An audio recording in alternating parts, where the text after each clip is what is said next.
Hey guys, I'm Mindy and I'm an art director and designer living in sunny LA. My design background is really diverse, including advertising, television at BET, tech life at LinkedIn, traditional design studio, and now freelance. While I love all aspects of design, brand identity and web design are my bread and butter. Typically, my clients range between e-com, lifestyle, startups, small businesses, and entrepreneurs, with previous clients like Girl Boss, Kristen S. Hair, and Art of Sport. One major piece of brand recognition these days is social media. It's a direct way for people to connect with their audience. With it being such a visual platform, you have to really captivate people and engage them. That's why we created this course, so you can elevate your brand with bespoke social media templates. Whether you're a designer, a social media manager, or the brand owner, you'll have all the tools you need to transform your feed. In this course, we'll show you how to set up your file in Figma, gather inspiration, nail down your design, animate in After Effects, and export your assets. Let's do this.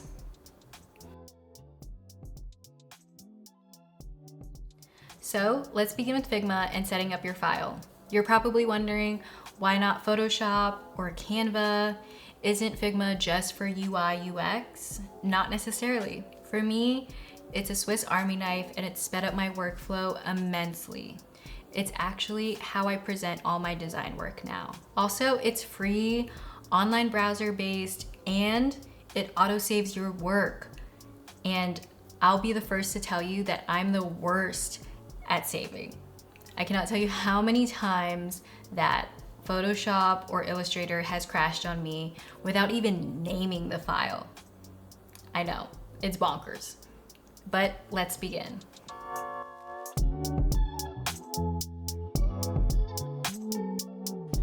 All right, so we're in Figma. So I'm using the desktop app. You can also use the online browser version as well.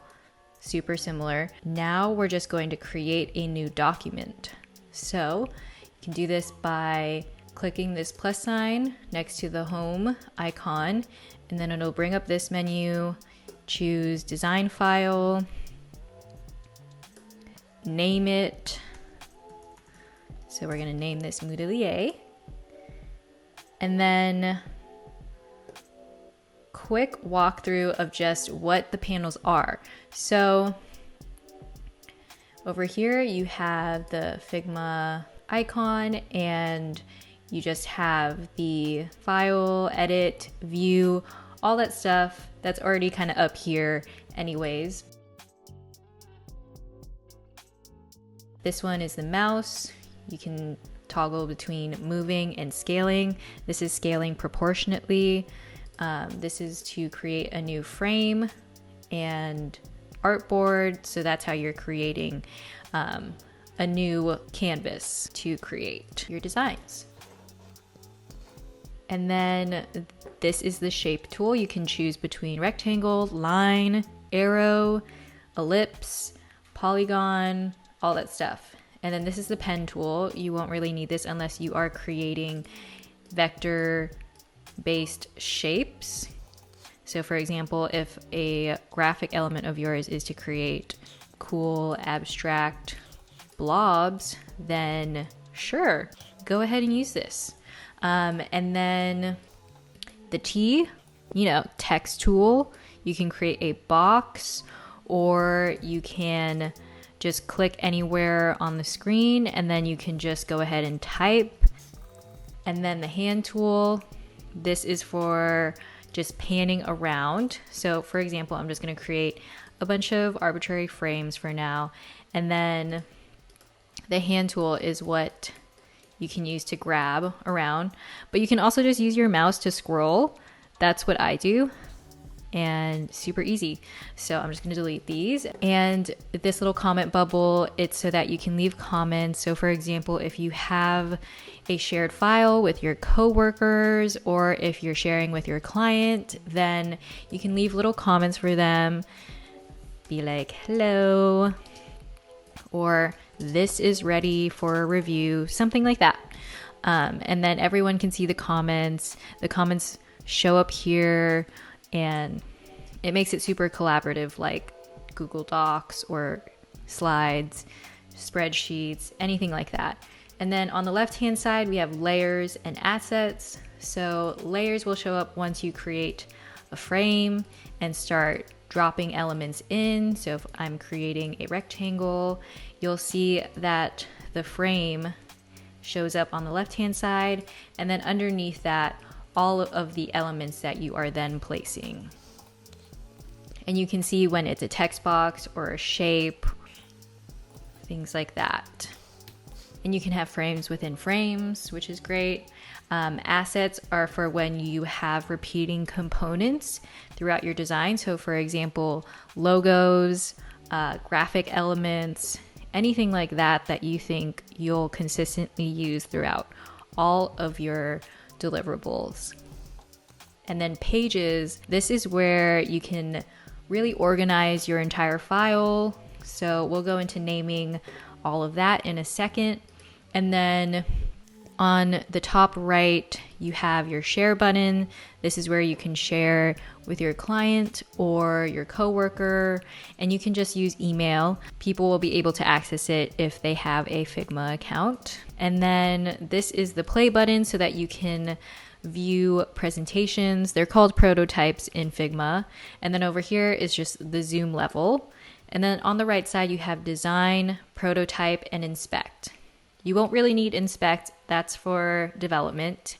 And then design, that's where you have things like when you create a frame, you have all these great presets from Figma.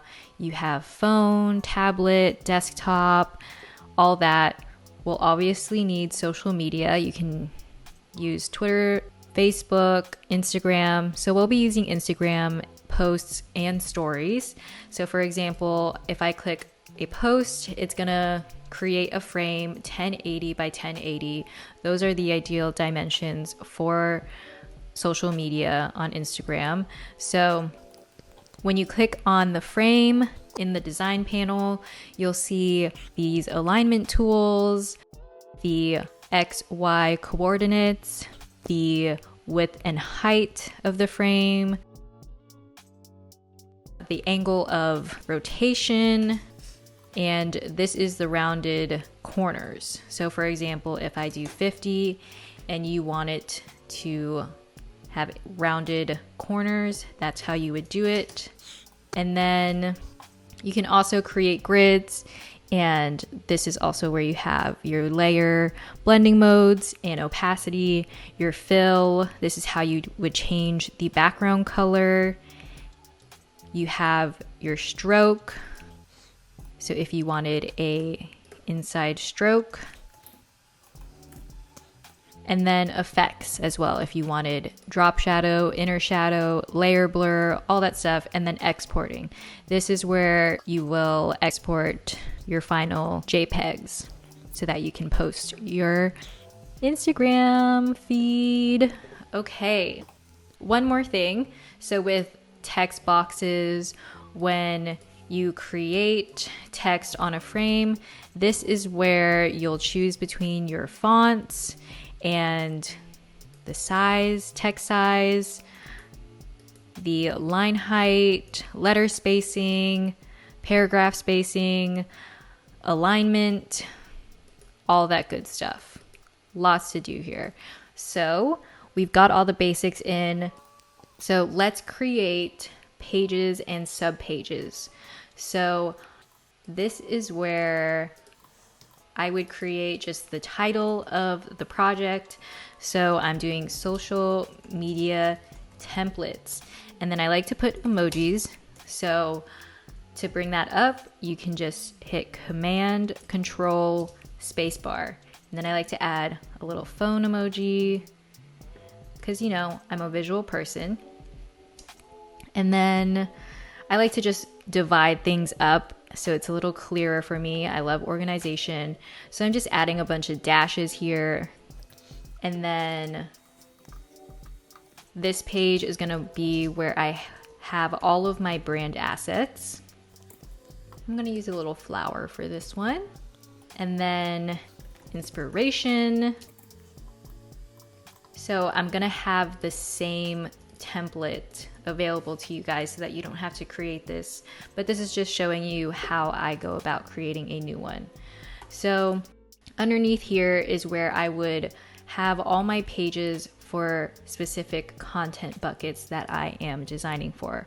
So for example, with Claire, I am doing one for the Teensy launch, which we're gonna go through today, and an informational post, that would be a carousel, another one for creator spotlight, and one for the course launch.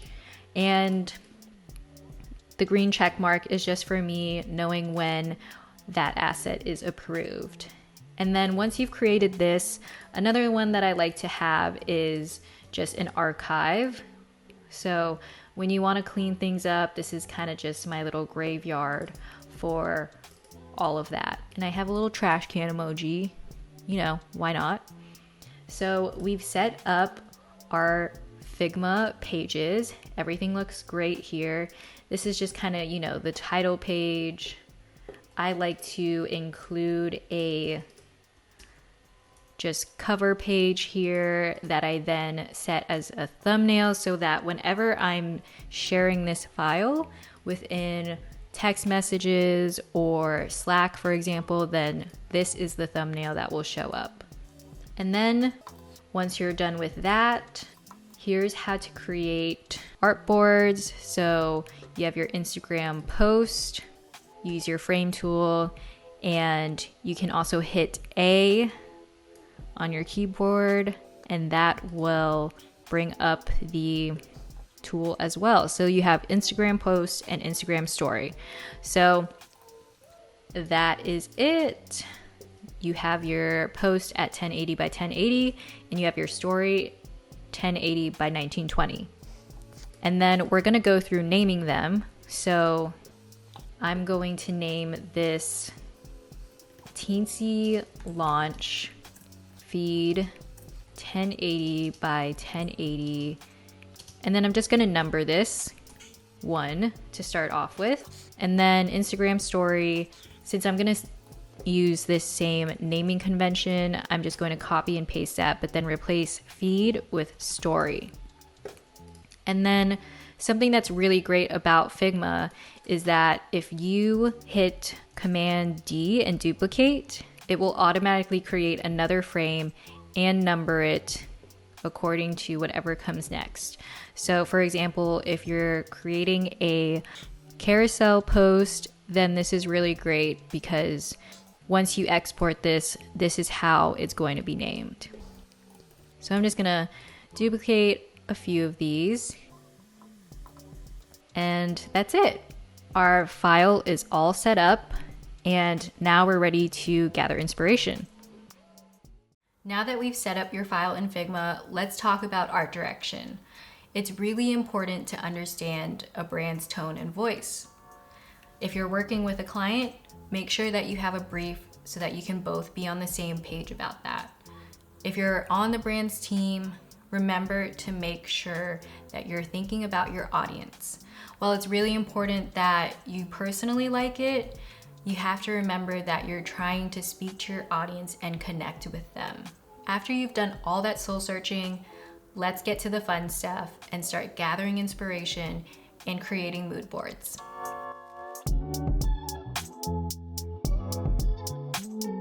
So now we are going to first go through the brand guidelines.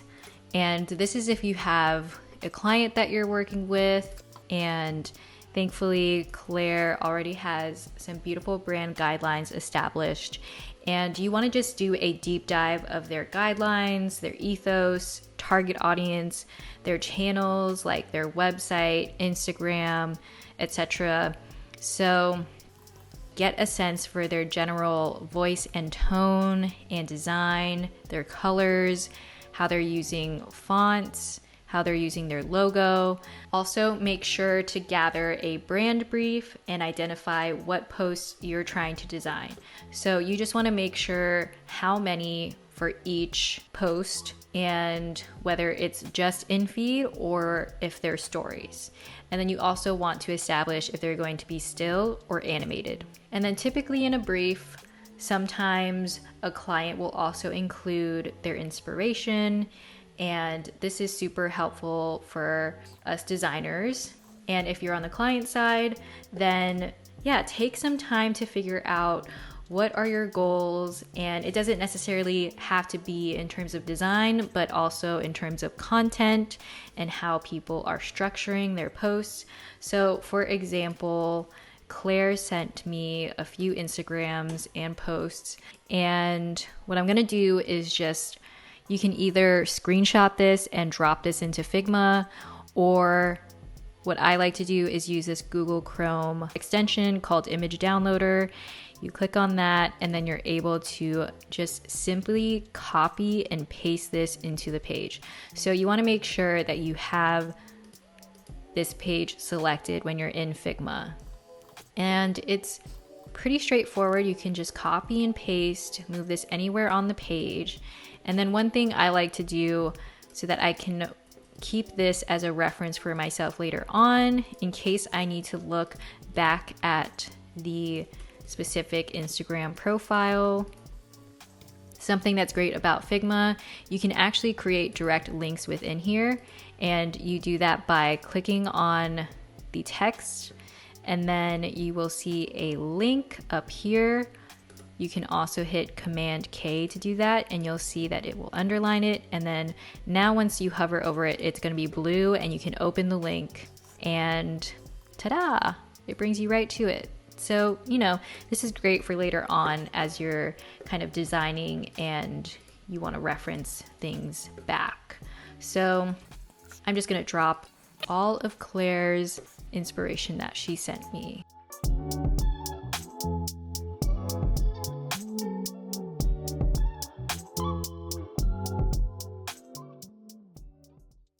Okay, so we've got our inspiration from our client, and now we're going to find our own inspiration. So some things that I like to look through are the brand identity, Pinterest, Dribbble, and Mind Sparkle magazine. So the brand identity is a really good place to look for just how a brand achieves a cohesive look. And then Pinterest, you can even just search social media design or templates. And then Dribbble, same thing. I'll search Instagram specifically. And then Mind Sparkle Mag. So this is similar to the brand identity where you can just get a lot of really good inspiration about branding and visual design. And this is kind of where I just go freehand. I'm just dropping a bunch of inspiration into here and not necessarily thinking about arranging them in any certain way. So I've already gathered a bunch of inspiration prior, and now I'm just dropping them in here.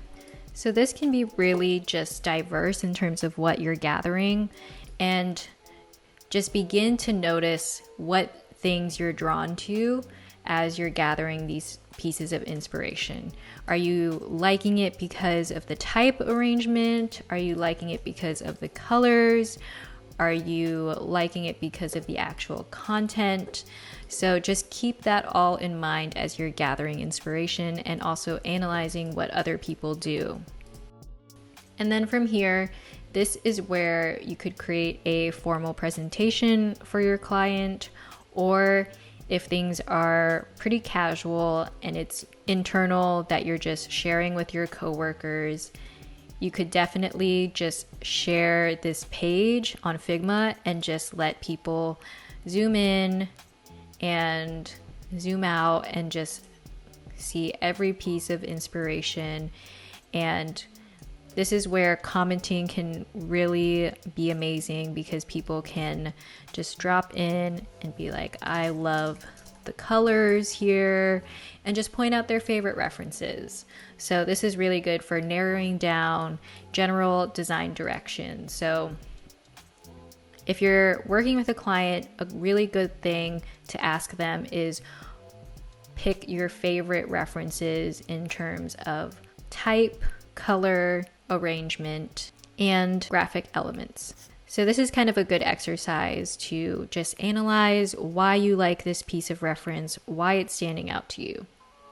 So if you're curious about what I do for branding clients when I want to present mood boards and be a little bit more formal, I'm going to show you what we did for Girl Boss. So we have a cover page, and then what I like to do is separate it by directions and give it a title for the overall direction and have keywords of the actual vibe and describing what people should feel as they're viewing it. And I typically section it by logo, color, typography, layout, photo art direction, and image treatment. And I typically have 2 to 3 directions. And this is very in-depth, and there's definitely a lot of clients where I've just done one mood board per direction and just done it combined, where I have just a full page of logo, color, all that stuff on one instead of separating it to multiple pages. So this is definitely the most in-depth. So yeah, there's a varying scale of how to collect inspiration. There's no right or wrong. It's whatever you feel is working best for you and your workflow. And the great thing is that Figma will just scale to whatever you need it to be. So you've got some fun inspiration. Now, how do you go about translating that to artboards and creating your own unique perspective? If you already have established design assets, I'll show you how to import that into Figma. We'll also show you design iteration techniques and how I go about deciding which direction is working best.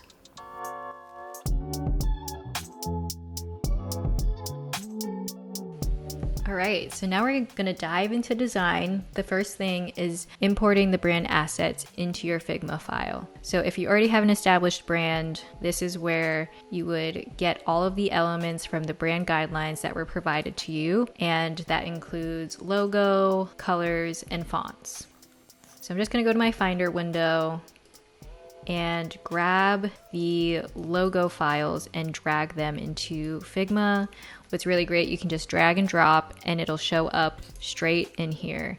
And it's gonna want to create its own frame for each one. So for example, we have our M symbol logo, and you can see how that shows up here. You have your word mark. So both of these, we can create components. And that way, if you ever need to update this later on, you can just update this specific file and it will update it across all of your designs. That way you don't have to go and manually replace each and every single instance. This can be such a time saver. And now we need to bring our colors in. So I'm going to reference the brand guidelines and I'm just going to copy the hex code. I'm going to get my ellipse tool. You can hit O on your keyboard for that. And I'm just going to go ahead and create a shape. And then all you have to do is paste that into the fill input field and hit enter. And I'm just going to create a duplicate of that. So what you can do is click the item, hit Alt, Shift, and then just drag and drop it, and that'll create another one. And then to duplicate that action, you can just say Command D a few times, and then you have the same shape, same size, everything. So I'm just gonna copy and paste all the rest of the brand colors into here. All right, we've got our brand colors in here. So I'm gonna create color styles. So how you do that, you just select the circle that you've created and then head over to the design panel. You'll see these 4 squares. That's the style drop down. And then you're gonna create new style. I'm gonna call this dark green. I'm gonna create that. And I'm just gonna name the rest of them. This makes it really easy as you're creating so that you have color consistency all throughout. You never have a stray hex code, and everything is according to the brand guidelines. And then once you're done doing that, you'll see that pop up in your color styles over here. And then fonts, you just want to make sure that your fonts are downloaded and installed onto your computer. If you're using the desktop version of Figma, you want to restart the application. Then you'll be able to see it when you create a text box. So for example, Gilroy, we have Gilroy in light, and then she also has Source Serif Pro. So I've already downloaded it and installed it, and there you go. So you have your fonts in here, and that's it. And then graphic elements wise, so one of the great things about Moodlier's brand is that their actual props are utilized throughout their brand language. So I'm going to copy and paste these, and these are just SVGs. I grabbed these from Illustrator, and if you already have an SVG version of this provided from the client, then you can just go ahead and drag and drop this, very similar to what we did with the logos. And if they're SVGs, they're going to come in this gray color by default. And I'm going to show you how to just change the color of that to a brand color. So I'm going to select this, go to my styles over here, and then I'm just going to select whatever color I need. And if I want to switch that, I just click here and swap that out.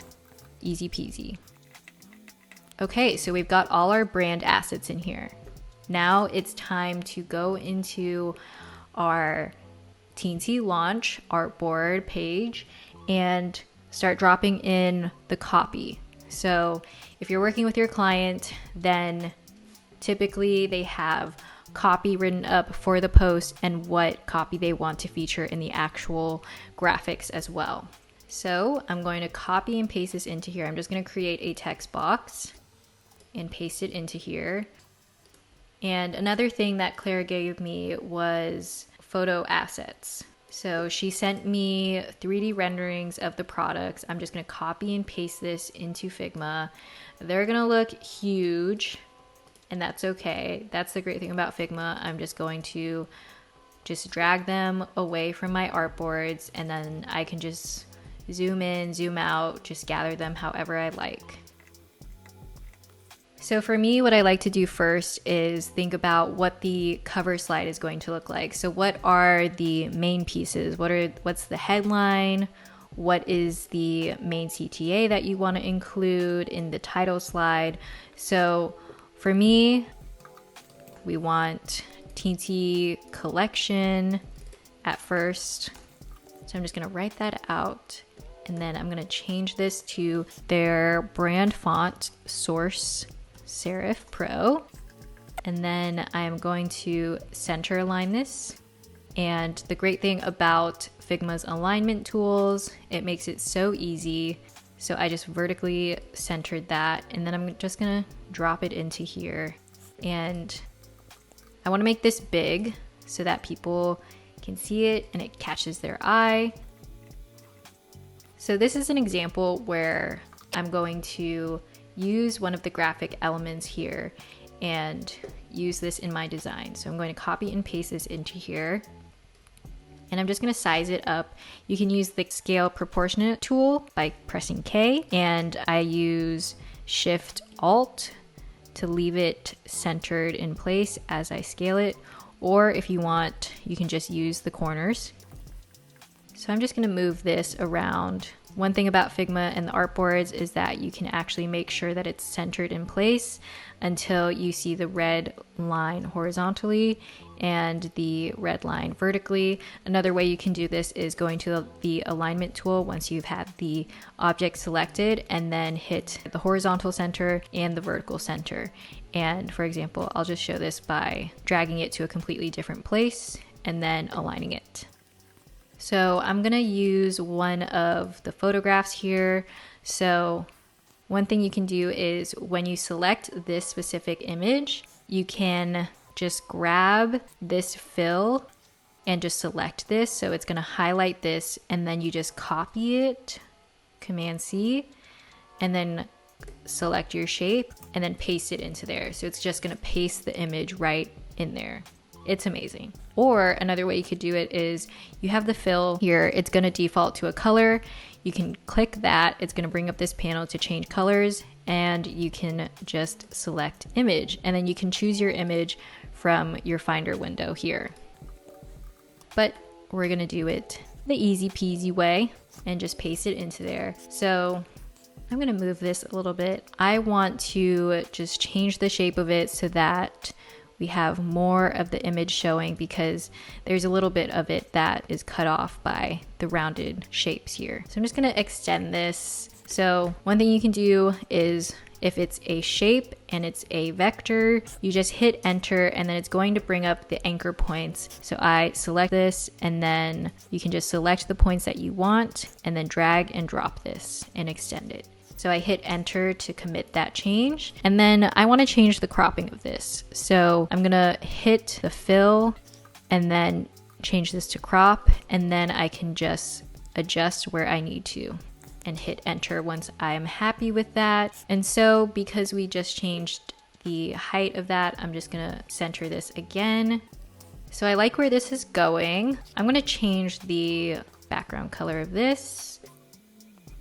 And maybe I want to make this a little bit bigger as well. I want to go dramatic with this. So I'm just going to play around with this. So I like where this is going. I'm going to see what that looks like with a different image. One thing that's really cool about Figma is you can copy styles. So you just select the artboard and then hit Command Option C to copy the style of this artboard. And then you can just hit Command Option V in the artboard that you want to apply that to. And then it's going to have the same background color. Or you can just hit the artboard and manually select the color. Up to you. So I just want to try a different image here. So I like this one. So I'm just going to paste this image into here. I like how that looks as well. I'm also going to try a different shape, I think.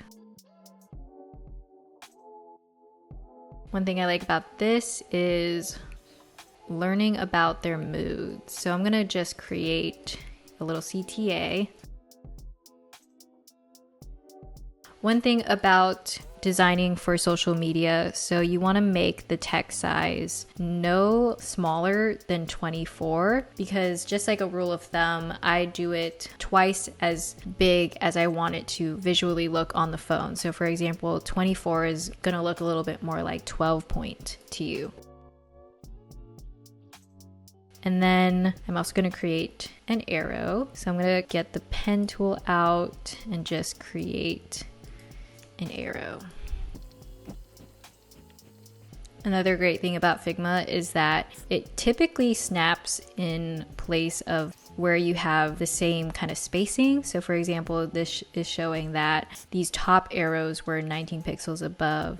And so just having that, it creates a lot of consistency, which is amazing.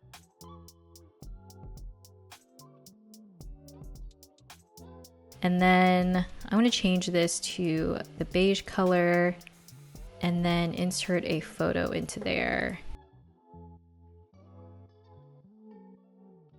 So this is an example where you could add a solid layer underneath this and just use the color eyedropper tool and then it'll look seamless.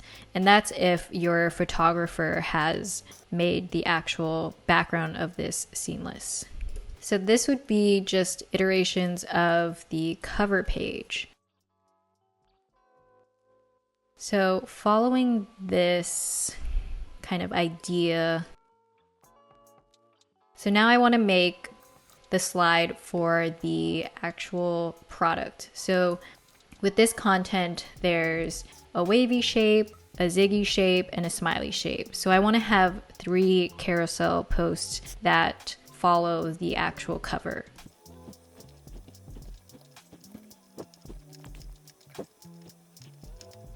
So another great thing about this specific launch is that we have SVGs of the actual shapes as well. So I love how each of these kind of looks like it could be a decorative line. So I'm going to use that as a design element. And then I like how this is looking, but I just want to try a different layout of this.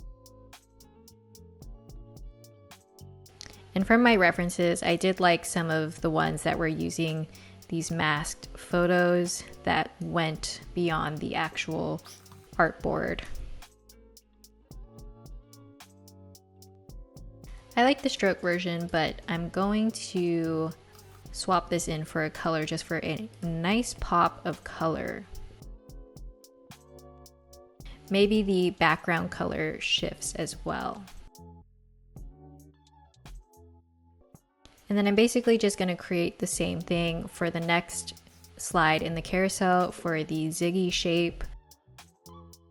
One thing that Figma does like to do is it will copy and paste the style as well. So when you do that, you're going to be like, oh, this looks bonkers. But what you can do is just select this body of type, copy the style, and paste it back into here, and you're good. Everything's all good. Another way to do it that I like to do is I'll just go back into here and select everything but that first letter, paste it into there, and then that's it. So one thing that I want to do is I don't want to have each slide look exactly the same. I kind of want to mix it up in terms of the actual arrangement. And I'm also going to swap this shape in. And also you can scale proportionately by just holding shift as you're scaling as well. And then I'm basically just going to do the same exact thing for this other iteration that I did. Ooh, one thing to note about rotating. So you can just hover over here until you see this little tool, and then you can just manually do this. And what I like to do is hold shift so that it does it by 15 degrees. So you can just do it here. And then also another way to do that is within the design panel, you can just enter in 90 degrees. And then I'm just going to do the same thing for the smiley product. So if you want to keep spacing consistent, then one thing I like to do is I'll see what the spacing is here. So I'm going to drag and select these. So you can actually see in Figma how much spacing is between this element. And you can shift that however you want. I like to do it in, even numbers. So I'm going to say 30. And then this is a great way to just systemize that. Cool, so I like how this is looking. And if you want to kind of just get a preview, you can see how that carousel is looking all together. You can kind of just create duplicates and see how that's feeling. Oh yeah, with this one, kind of want to switch this up a little bit. So maybe what I'll do is move this over here and kind of switch the orientation. So yeah, with design, you typically want to have just something that feels dynamic, like it's, shifting so that you keep your audience engaged as they're swiping through, because you don't want, people to just be like, oh, this feels like the same thing as I'm swiping through. So this is one direction. And for me, what's really important is having explorations and having variations all throughout so that you can then figure out what's working best. Okay, so now that we can kind of see what this first direction looks like, I also want to see some alternates.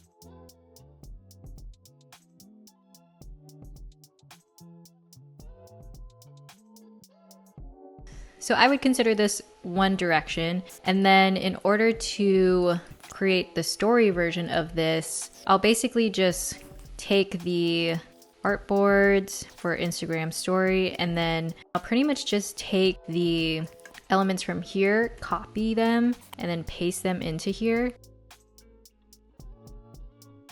So with Instagram story, there is a 250 pixel safe zone that is on the top and the bottom. So what I'm gonna do here is actually create a grid so that do one row and do 250 pixel margin. That way you can see your safe zone. And you can actually copy this grid, paste that here, and then you can kind of just move things.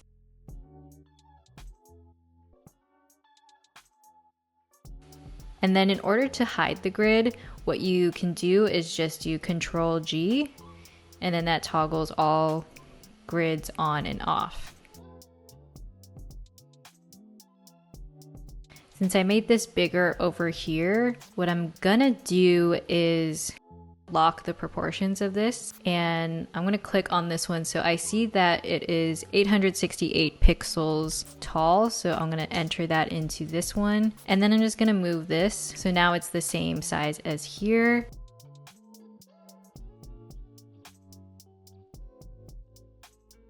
So there you have it. This is the Instagram story version of this specific direction. And as I was looking at this iteration, I felt that this direction was stronger just because of the use of color with the background, and also because as you're kind of swiping through, there's a bit of a variance of the actual design. One thing for Instagram stories, so since the caption in the feed will kind of communicate this portion, I think for Instagram story, we want to at least add in another slide that adds this context to it. Yeah, so now that I've added in this extra slide, I think that just adds a little bit more context and creates a little bit more of a storytelling moment as you're swiping through the Instagram story. I think this is a solid direction here. So I'm gonna try another iteration, and I'm thinking about this idea of these shapes being very large scale in the background and kind of trailing on. So this is where you can kind of think about motion as well. So this one would be very motion driven. I'm gonna create another Instagram post over here. I also want to just section this out, so direction 1, and then I'm gonna call this direction 2. All right, let's get into this. Because there are 3 products, I'll have 3 kind of introducing moments where the close-up of the actual product kind of builds on and then lets the other one come in, and it'll feel really dynamic.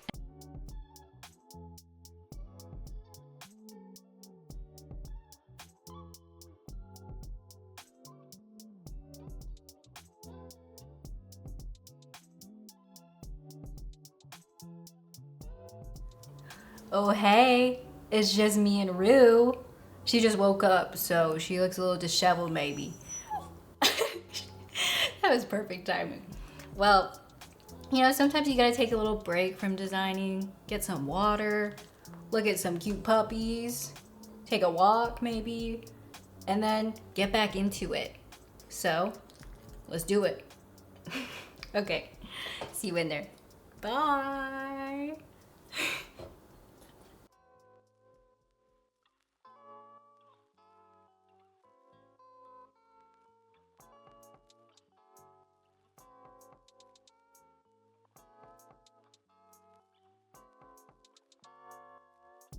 So yeah, this would be the cover of this specific direction. So now we have to create our other 3 slides for this carousel post. And I'm thinking, you know, bringing this idea into that, I want to create a pattern, you know, similar to that inspiration where This one was creating patterns with the shapes. So I want to try to kind of create a similar approach with this launch. And then to bring this same idea into it, to kind of introduce that text, I would love to see text on top of this. So I'm going to grab this body of text, bring it over here. I'm going to grab that same width. And then I definitely want to have a slide where there's an image showing. So maybe I'll bring this over here and center it. And yeah, we have our first slide. So I'm basically going to follow this same creation for the next ones.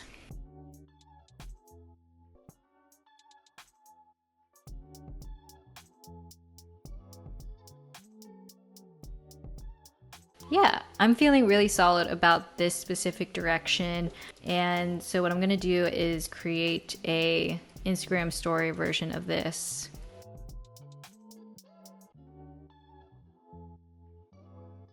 And then I'm thinking what could be cool type-wise if this actually kind of separated so that it falls on the top and the bottom. And then that way in the animation, I'm thinking once these kind of pull apart so that this word moves upward, this word moves downward, then it kind of stays on so that you're constantly thinking about it saying Teensy Collection while the actual text changes and the content changes. Yeah, I'm kind of thinking now that I'm getting into this, it would be cool if this kind of mimicked the same animation as what we're doing for this first slide. So as though this and this separate. So I'm gonna do the same thing. Okay, so that is direction number 2. And to kind of go with this idea, I was also thinking about integrating some gradients. So in our inspiration, we did gather some gradients that were really cool. So I'm wondering if there is a way to incorporate that into the actual product shapes. It would be cool if in this one, the gradient was also animated as well, essentially kind of keeping the same structure as direction 2 a bit, but then just applying some gradients. So the way to create gradients in Figma is if you hit the fill button and then change this to linear, then you have your gradient and you can change the direction of it as well, which is really awesome. So I'm gonna play around with this.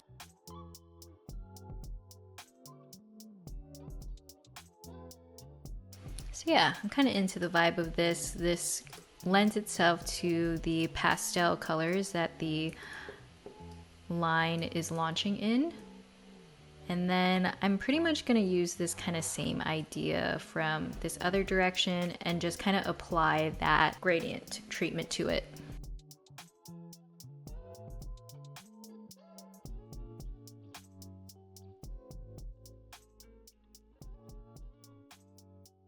All right.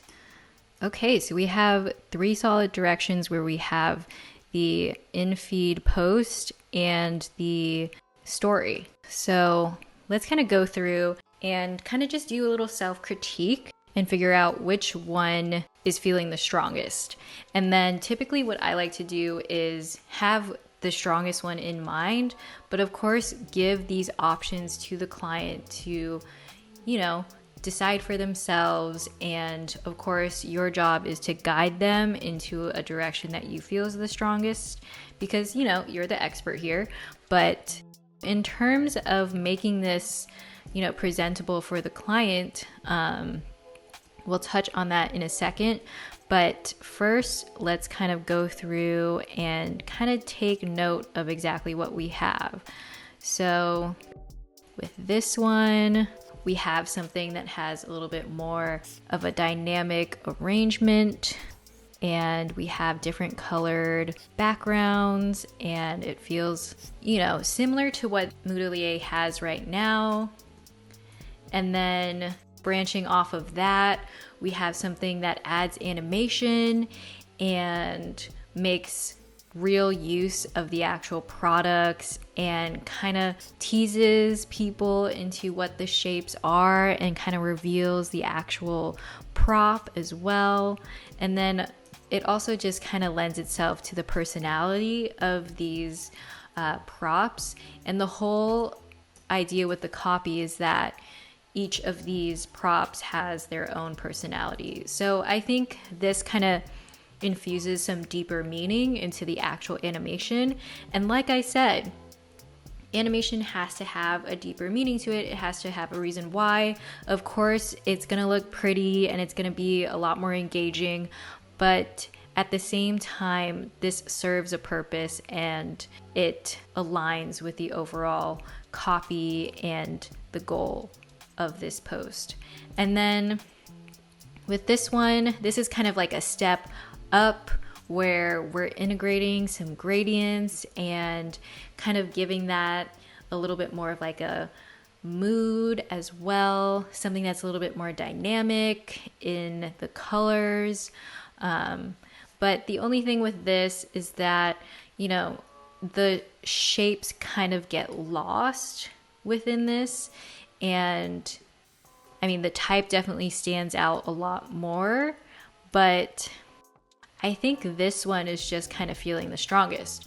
So I'm gonna keep this in mind, you know, thinking about this as I present this to Claire. And yeah, so in order to kind of clean this up, what I typically do is just grab everything that I, you know, want to present and just take everything that I don't need and cut it and paste it into my archive, you know, so you still have it. I would just make sure that in your archive you're labeling what this is. So it's the Teensy launch. So these are just, you know, ideas, and then you can always reference them later because you never know, maybe you might use that for another design in the future.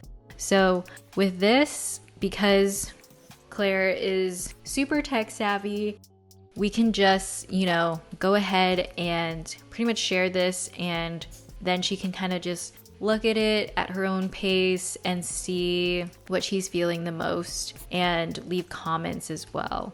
So another thing that I typically do for my clients, I actually do a screen recording when I'm sharing my link so that I can kind of talk through my whole process. So like I was saying, like with this direction, that's where I would explain why I feel this direction is working the best out of the three, but each one kind of has its own strengths as well. So I had Claire review this and she agreed that direction 2 was feeling the strongest. And so now we're going to bring this into After Effects. And so now I'm going to show you how to use the AEUX plugin.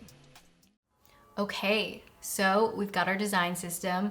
It's looking cute. You could totally just publish it now and people will love it. Or you could add a little animation. Sometimes motion can really further your message and add that extra level of finesse. I get it, you've got a lot on your plate, so remember to make sure you're putting energy into the things that will really create an impact. There always has to be a reason why in design, and the same thing goes for motion. So now we're gonna talk through how to transfer your designs into After Effects.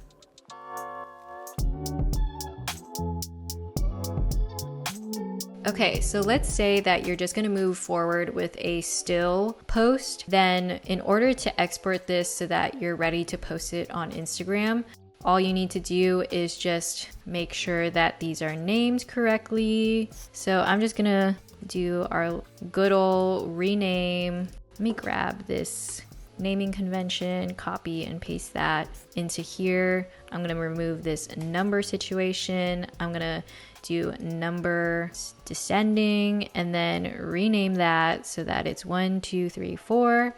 And then I'm gonna do the same thing here. and rename that to story. Delete that number and rename. Okay, so we have everything renamed, and we're just gonna select the artboards that we want to export. And then all you have to do is go to the right panel, and then you'll see the export, and then this plus sign, press that, and then you just want to export it at one time. So that just means it's going to export at 1080 by 1080 or 1080 by 1920 for Instagram story, and then change the file type to JPEG because Figma likes to do PNG as a default. And then all you have to do is export. It's going to say export 9 layers because you have 1, 2, 3, 4, 5, 6, 7, 8, 9 artboards. And then you're going to export those, save them to wherever you want, and then bam, you just send that to your phone and then publish them on Instagram. Woohoo, it's all ready. Okay, cool. And then if you're gonna go the route of animating, you have your idea, you kind of have this storyboard of how you're gonna animate it. And it's always good to have that in mind before you go into After Effects. So one thing you want to have the AEUX plugin. And in order to get that, you just go to aeux.io and download it. And then it's going to give you some guides as well, getting started. So feel free to watch all of that before doing this. And so I already have the plugin downloaded. So now I'm gonna head over to plugins, development, and then you'll see AEUX shows up there. Okay, so first step, you wanna make sure After Effects is open. Next, you're gonna open the AEUX plugin window in After Effects and then dock it somewhere visible so that you always have it in hand. Make sure it's set to new comp and not current comp. You wanna make sure the comp size multiplier is set to 1 times. Make sure the frame rate is set correctly. I usually go with 24 frames per second.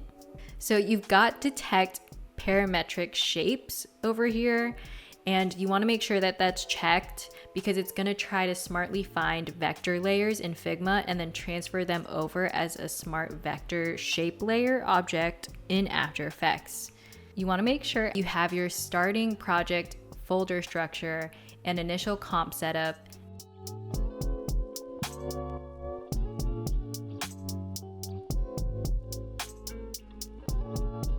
and that you've saved the project. All right, so hopefully you've got Figma open and make sure that the project in it is good to go. And then you're gonna open the AEUX plugin menu under plugins and development. So now I'm gonna go over the AEUX window. I'm gonna check the export reference image. This is always a good idea just in case something doesn't transfer over correctly to After Effects. That way we have a lineup reference image to make sure everything is correct. All right, so you're gonna select one whole artboard and you're gonna send selection to After Effects. The first time you run this, it'll prompt you to choose a location to save rasterized assets like images. I recommend you make a design folder in your project asset folder and create a special dated AEUX folder. If the frame you chose has live type, then the reference image is definitely going to come in handy. Text doesn't always translate the same in After Effects, so you might have to reference your type metrics like line spacing, line height, all that stuff. If the frame you chose has imagery, Figma will first save out your images as PNGs and bring them into After Effects. Sometimes image crops and masks can get weird, so again, the reference image is gonna really help here. Once you hit send selection to After Effects, it'll open After Effects and make a new comp for that artboard. If there's vectors, they will come in as shape layers inside After Effects. If the artboard has a background color, it'll set the comp's background flat color setting accordingly. Magic! So AEUX created its own folder in the project panel window. I just dragged that into my assets and design folder that I made, and it still knows where to put everything. This folder has all of the saved assets from Figma for After Effects, so keep this in your project. Now go back to Figma and send stuff over as a new comp for each artboard. Occasionally, you'll see me double back to Figma to fix something like text that didn't come over with the right font, or a shape, or image that got too cropped, and I want the full thing so I can animate it later. If this happens, I just make a quick artboard and make sure it's not cropped. For text, just reselect the typeface in the After Effects character panel and double check your other type settings for Figma like weight and spacing.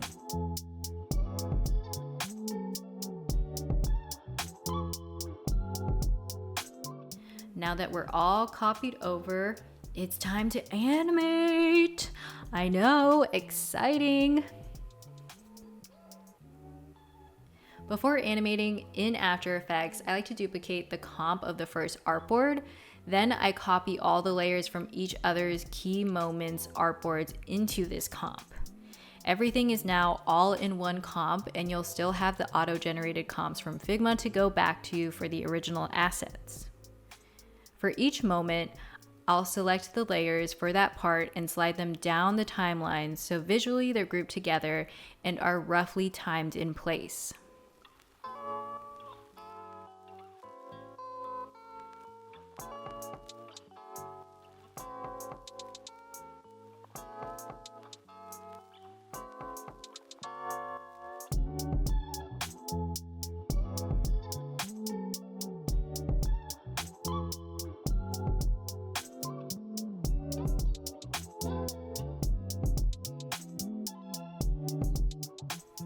Now I'm gonna move the playhead forwards or just hit spacebar to play this back roughly and see how it's looking in rough blocked out form. Now I'm gonna go in and set up my shapes because I have an idea of how I'd like to animate them, like drawing on the wavy. The easier way to do this is to just make a new shape that looks the same, but do it with a single stroke from the center. You can always just make the shape in Figma, and then in After Effects, I use the Shape Layer Animate tool, which is Shape Layer Options, and then Add, and then choose Trim Paths. Then animate your trim with the keyframe stopwatch and moving around your CTI, aka Current Time Indicator, or Playhead in the comp timeline. So keyframes are a foundational concept in animation. It's a key moment where you have multiple keyframes and you go between them over time, and each keyframe represents every second. That's what an animation is. It is going from one keyframe to the next over the course of your timeline. Keyframes help you establish what things look like at any given moment as you move between them. This creates movement, and you can stylize how things move with motion curves using the graph editor. I'll talk a little bit more about that in a sec.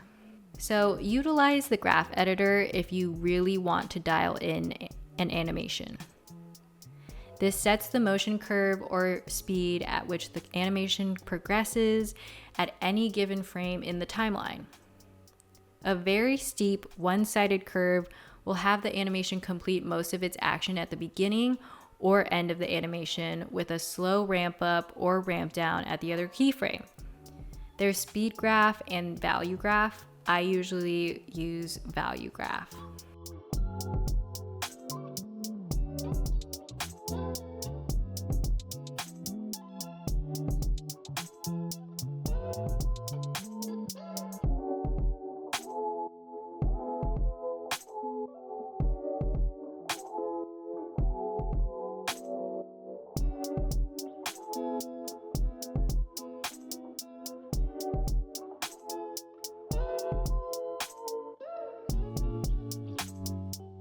So I like to use convenient effects in the effects panel like linear wipe, and this just helps you quickly wipe elements on and off. So feel free to go off on the effects panel because it's there for you. And this is a really easy way to just achieve quick things that you're looking for.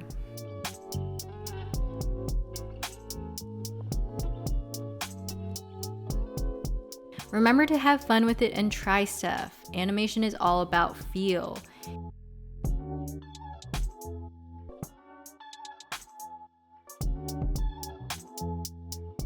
I usually animate one section at a time until I'm happy with it, and then occasionally I'll go back and refine.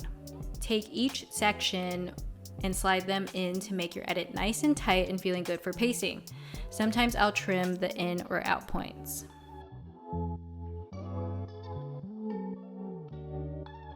Sometimes to do a full takeover from one cut to another, I'll also add another solid with the same background color and make sure the next cut or group of layers are placed above the previous layers. I just hit spacebar to play the animation back and see it in real time.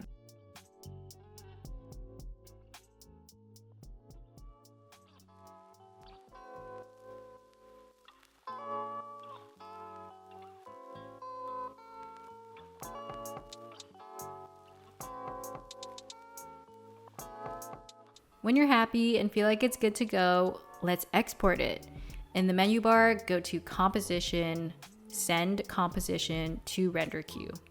It should put the current comp into a queue for rendering and open the Render Queue panel. For the top one, I keep this at the default best settings. For the output module, I like to set this to render as a QuickTime movie and choose a codec that is high quality but still manageable in file size. I recommend Apple ProRes 422 as a good choice here. The reason we don't just immediately go to an MP4 or an H.264 file is that we need to keep our options open for exporting. After Effects also doesn't do H.264 very well on its own. Apple ProRes is what's called an intermediate codec because it preserves a lot of quality and information about the file while keeping sizes manageable.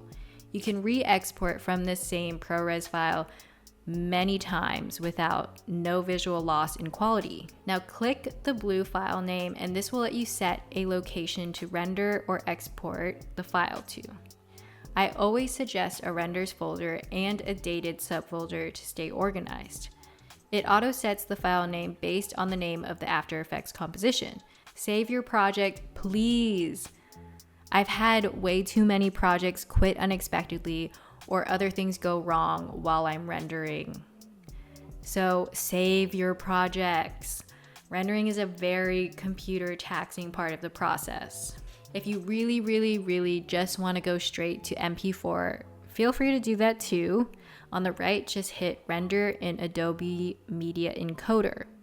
Otherwise, you're all set, so just hit the plain render button. After that, you'll see a little progress bar start to go along, and when it's done, it'll make this amazing ding sound, and then you're good to go. And then just for safety measures, save that project again. And then you're gonna go into Finder, and then you see your exported video file all tucked in to your little folder, and it's real.